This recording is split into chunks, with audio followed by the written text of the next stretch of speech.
learners. I'm Rashmi and welcome to Vidhu Shastra, the only mantra for legal success. Friends, आपके लिए एक बहुत ही अच्छी न्यूज़ है कि आप बिहार जुडिशरी के साथ साथ जल्दी ही यूपी जुडिशरी, झारखंड जुडिशरी और उत्तराखंड जुडिशरी का भी मेंस देंगे। मेरे हिसाब से तो आप देंगे ही। तो इसके लिए सबसे ज़रूरी है कि हम किन टॉपिक्स को कवर करें। तो हमारा सब्जेक्ट है हिंदू लॉ। हिंदू लॉ में हम आपको वो टॉपिक्स कवर कराएंगे जो इन चारों स्टेट्स, जो कि बहुत ही जल्दी इनकी वैकेंसीज भी आ रही हैं, तो आप उनको देने के लिए प्रिपेयर हो सकें। ठीक है, तो हम इस टॉपिक में सोर्सेज ऑफ हिंदू लॉ को कवर करेंगे। सबसे पहले हम आपको ये बता दें कि सोर्सेज मतलब स्रोत, कि कहाँ से चीज़ों को मतलब कहाँ से चीज़ें आई हैं, इनको हम सोर्स कहते हैं। तो हिंदू लॉ का जो सोर्स है वो हमारा लॉ और धर्म को रिलेट करके ही बनाया गया है। तो देखा जाता है कि लॉ और धर्म के सोर्सेस में कोई भी अंतर नहीं है, जो भी है वो समान है। और जैसे कि मनु जो हमारे बहुत ही प्राचीन विद्वान माने जाते हैं, उन्होंने भी इसका सोर्स, हिंदू लॉ के सोर्सेस को मतलब धर्म और लॉ की सोर्सेस को एक ही माना है। और उन्होंने बेसिकली 4 सोर्सेस बताए हैं। आपका वेदास को बताया है, स्मृति को बताया है और अप्रूव्ड यूसेजेस को बताया है। और चौथा उन्होंने बताया है कि आपकी खुद की कंसाइंस, ओन कंसाइंस, जिससे कि आपको क्या लगता है कि एक्सेप्ट करना चाहिए, उस चीज़ को उन्होंने सोर्स के रूप में बताया है। मनु के ही साथ साथ याज्ञवल्क्य भी थे। याज्ञवल्क्य ने भी हिंदू लॉ के सोर्सेज के बारे में डिस्कस किया है। उन्होंने भी स्टार्टिंग में उन्होंने 4 सोर्सेज बताए। उन्होंने बोला कि आपके श्रुति, स्मृतिज और जो अप्रूव्ड कस्टम्स हैं और आपके जो ओन कंसाइंस है, एक्सेप्ट किया है जिसे आपने, उसे सोर्स माना।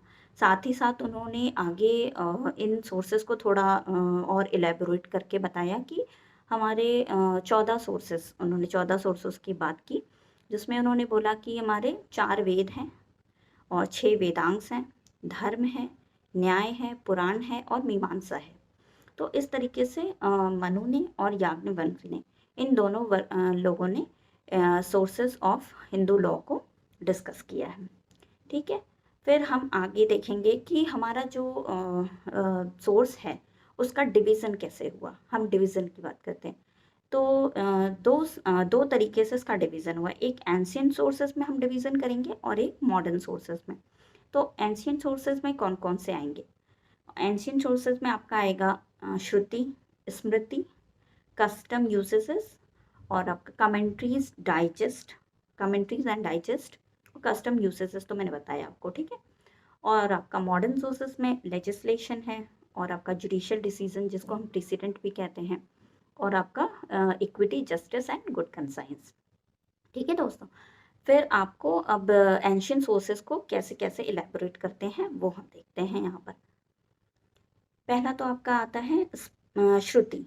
श्रुति जैसा कि नाम से ही लगता है कि कुछ सुना गया। श्रु, इसका जो ये डिराइव हुआ है, ये वर्ड जो डिराइव हुआ है वो श्रु से हुआ है। श्रु मतलब जो कुछ सुना गया है, विच वॉज हर्ड। और ये हर्ड मतलब ये सुना कैसे गया है, इसको डायरेक्ट गॉड के वर्ड्स माने जाते हैं, मतलब वर्ड्स ऑफ गॉड है, जो कि हमको इस किस तरीके से मिला है। हमारे यहाँ पृथ्वी पर प्राचीन समय में बहुत से साधु संत होते थे, जिन्होंने जो बहुत तपस्या करते थे, उन्होंने अपनी तपस्या से इसे गॉड से डायरेक्ट ही सुना और उसको फिर जो कुछ भी कहा उन्होंने, वो चीज़ मानी गई कि ये श्रुति है। श्रुति में इसको कन्वर्ट किया उन्होंने। तो हमारा जो प्राचीन सोर्स में श्रुति को मतलब सबसे ओल्डेस्ट और सबसे इम्पॉर्टेंट सोर्स माना जाता है। ठीक है, और ये जो हमारे श्रुति के बारे में हम कहते हैं, इसको हम एक तरीके से सिनोनिमस मानते हैं वेदास के, क्योंकि वेद भी हमें सुनकर ही हमने उसे सीखा है। तो वेदों में हमारे 4 वेद तो रहे हैं, ऋग्वेद, यजुर्वेद, सामवेद और अथर्ववेद। तो इन तरीके से वेदास में भी आप देखेंगे कि इन्होंने कैसे कैसे इसको इलेबोरेट किया है। इन्होंने माना है कि वेदों में जो कुछ भी कहा गया, मतलब जो कुछ भी लिखा गया है या जो कुछ भी पाया गया है, वो डायरेक्ट गॉड से उनको एक तरीके से प्राप्त हुआ है। और उसमें कई कई तरीके की उनको मतलब अगर किसी चीज़ के बारे में कोई नियम बनाने हैं, उस नियम को कैसे अप्लाई करना है, ये सब चीज़ों के बारे में वेदों में बताया गया है। वेदों के साथ-साथ वेदांग, वेदांग भी हमारे 6 वेदांग हैं, आप अच्छे से जानते होंगे। आपका कल्प है, व्याकरण है, छंद है, शिक्षा है, ज्योतिष है और आपका निरुक्त है।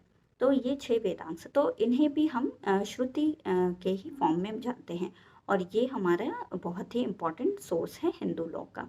तो वेदास को जो कहते हैं वो हम फाइनली इसको अगर एक फॉर्म में लिखना हो तो हम उसे ये कहेंगे कि ये Paramount source of Hindu law है। ठीक है, ठीक है। अब हम नेक्स्ट सोर्स पे आते हैं, वो है स्मृति।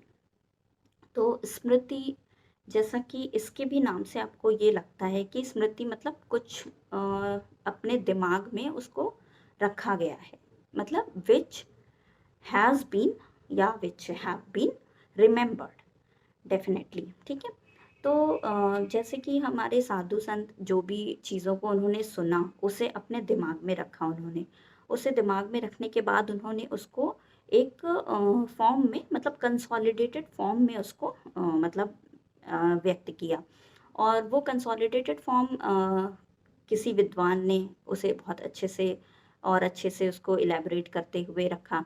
तो उनको हम श्लोक के रूप में जानेंगे। श्लोक जैसे हम सुनते हैं ना कि कहीं श्लोक है जिससे कि हमको ये चीज़ें समझ में आती हैं, तो वो चीज़ हम मानते हैं कि हमारी स्मृति में किसी विद्वान ने उसे कंसोलिडेटेड फॉर्म में लिखा है। हमारे एक बहुत ही प्राचीन विद्वान हैं जिनका नाम है मनु। तो उनके भी जो भी विचार रहे हैं, उनके जो आइडियाज़ रहे हैं, उनको एक कंसोलिडेटेड फॉर्म में जब संग्रहित किया गया है, मतलब उनका रिकलेक्शन किया गया है, तो वो मनुस्मृति के नाम से जानी जाती है, जिसमें कि हम कई तरीके के नियम और उनसे संबंधित कई तरीके के मतलब उपचार और हर चीज़ के बारे में हम जानते हैं। और साथ ही साथ इनके साथ-साथ एक याज्ञवल्क्य भी हुए, याज्ञवल्क्य की स्मृति भी हम जानते हैं। तो उन्होंने भी बहुत ही उनके भी विचारों को याज्ञवल्क्य की स्मृति में बहुत अच्छे से संग्रहित किया गया है। तो इस तरीके से जो स्मृति है वो हमारा फाउंडेशन ऑफ हिंदू लॉ कहेंगे। जैसे हमारा श्रुति था उसको आप Paramount source of Hindu law कहते हैं, और स्मृति को फाउंडेशन ऑफ हिंदू लॉ कहेंगे। ठीक है, और हम देखते हैं कि जो स्मृति है वो आपके 2 तरीके से उसको हम डिनोट कर सकते हैं। कुछ स्मृति ऐसी हैं जिनको कि हम वर्सेस का नाम देते हैं। ठीक है, वर्सेस से आप समझ लीजिए कि आपने किसी पर्टिकुलर व्यक्ति ने जो चीज़ों को कहीं पे संग्रहित किया, वो उनके नाम से आ जाती है, जैसे कि मनुस्मृति है, याज्ञवल्क्य स्मृति है। और दूसरा है आपका प्रोज़, प्रोज़ फॉर्म में भी होती है स्मृति, और एक और फॉर्म है जो कि प्रोज़ और आपके वर्सेस दोनों फॉर्म में होती है। जैसे कि आपकी बृहस्पति स्मृति, एक बृहस्पति स्मृति है, आपकी वशिष्ठ स्मृति है, गौतम स्मृति है। तो ये सब स्मृतियाँ जो हैं वो आपके वर्सेस और प्रोज़ इन दोनों फॉर्म में आती हैं।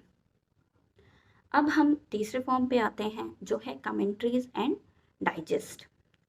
पहले देखा गया है कि स्मृतियाँ मतलब कई विद्वानों के हिसाब से अलग-अलग तरीके की स्मृतियाँ रही हैं, लेकिन इनमें कॉन्फ्लिक्ट्स भी हुए हैं, क्योंकि ज़रूरी नहीं कि जो लॉ एक विद्वान ने अपनी स्मृति में डिनोट किया है वो दूसरे विद्वान भी उसे माने एज इट इज़, तो ऐसा पॉसिबल नहीं है। इसलिए स्मृतियों को भी स्मृतियों में कॉन्फ्लिक्ट्स हुए हैं, और कॉन्फ्लिक्ट्स होने के बाद उनको कहीं ना कहीं उनके ऊपर कुछ टीका टिप्पणी, जैसे हम कहते हैं ना कमेंट्रीज और डाइजेस्ट, तो कुछ टीका टिप्पणी की गई। तो कुछ विद्वान हुए जिन्होंने टीका टिप्पणी की उस पर। तो इस तरीके से देखा जाए तो आपका बहुत से ऐसे रहे हैं विद्वान, जिन विद्वानों ने डाइजेस्ट कमेंट्रीज दी है। उनमें हम जानते हैं कुछ कि कमेंट्रीज़ हमारी पहले से नहीं थी, लेकिन ये हमारी जैसे कहते हैं ना कि सोसाइटी में अगर किसी चीज़ की नीड हो, उस हिसाब से कोई भी चीज़ आती है। तो जैसे-जैसे नीड हुई, नेसेसिटी बढ़ी, तो उस हिसाब से कमेंट्रीज़ भी आनी शुरू हुई। एक बहुत ही पुराना केस है आत्माराम वर्सेस बाजीराव का, जिसमें ये कहा गया कि अगर कोई कॉन्फ्लिक्ट्स किसी स्मृति और कमेंट्रीज़ में होता है, तो हम कमेंट्रीज़ को आगे एक्सेप्ट करेंगे। ठीक है? तो यानी कि ये जो कमेंट्रीज़ एंड डाइजेस्ट हैं, ये एक तरीके से सुपरसीड करते हैं किस पर? स्मृतियों पर, स्मृतिज़ पे, ओके? तो हमारा ये जो कमेंट्रीज़ और डाइजेस्ट का पोर्शन है, वो कहीं न कहीं स्मृति के ऊपर ही माना जाता है। तो ये भी हमारा बहुत ही इम्पोर्टेंट सोर्स है।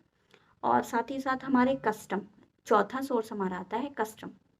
कस्टम जैसा कि ये पहले से ही बताया गया है कि कस्टम यानी कि इसको हम कहते हैं रूढ़ी। रूढ़ी, कस्टम मतलब कि एक प्राचीन समय से कोई चीज़ लगातार चलती आ रही है और हम उसे फॉलो कर रहे हैं। मतलब कि किसी परंपरा को हम लगातार फॉलो कर रहे हैं, तो वो हमारा कस्टम में कन्वर्ट हो जाता है।